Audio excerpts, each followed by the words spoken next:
ഒരു വർഷമായിട്ട് മാറ്റി വെച്ചിരുന്നൊരു ജാറായിരുന്നു കേട്ടോ ഇത് പച്ചക്കറി അരിയാനും മാവ് കുഴയ്ക്കാനും ഒക്കെ ഉപയോഗിക്കുന്നൊരു ജാറായിരുന്നു. അപ്പോൾ എനിക്കിത് വലുതായിട്ട് ഉപയോഗിക്കാൻ അറിയത്തില്ലായിരുന്നു കേട്ടോ. ഞാൻ അരയ്ക്കുന്നതും പൊടിക്കുന്നതും മാത്രമേ ജാർ ഉപയോഗിക്കുന്നുള്ളായിരുന്നു. ഇതിപ്പോൾ അന്ന് സെറ്റ് ചെയ്യാൻ വന്ന ചേട്ടൻ അന്നേ പറഞ്ഞായിരുന്നു ഈ ഒരു ജാർ ഇങ്ങനെ ഇരിക്കത്തുള്ളൂ, ഇത് ഉപയോഗിക്കാൻ പോകുന്നില്ലെന്ന്. കാരണം നമുക്കറിയത്തില്ലായിരുന്നു. ഇത് ഒരു പ്രാവശ്യം കണ്ട് എനിക്ക് പറഞ്ഞു തന്നത് എനിക്ക് ഓർമ്മയുള്ളൂ. അപ്പോൾ ഇന്ന് എന്തായാലും ഒരു വർഷത്തിന് ശേഷം ഞാൻ ഇവനെ കഴുകിയെടുത്തിട്ടുണ്ട്. ഒന്ന് പച്ചക്കറി അരിഞ്ഞേക്കാമെന്ന് വിചാരിച്ചു.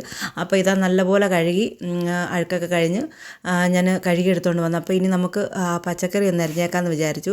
അപ്പോൾ ഇതാ ഞാൻ മിക്സിക്കകത്തേക്ക് ജാറിറക്കി വെച്ചിട്ടുണ്ട്. അപ്പം ഇതിനരിയുന്ന ബ്ലേഡ് ഇതാ കേട്ടോ.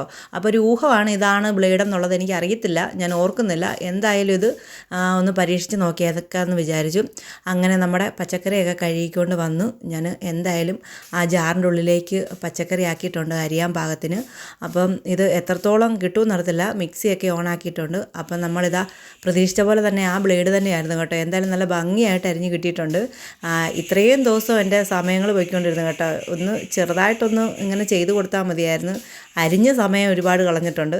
അപ്പോൾ ഇത് കണ്ടില്ലേ, മൂത്തതൊക്കെ അങ്ങനെ തന്നെ കിടപ്പുണ്ട് കേട്ടോ. കുറച്ചൊക്കെ അരിയാതെ കിടപ്പുണ്ട്, സ്ലൈസ് ആകാതെ. പക്ഷേ എല്ലാം നല്ല പൊടിയായി അരിഞ്ഞ് കിട്ടിയിട്ടുണ്ട്.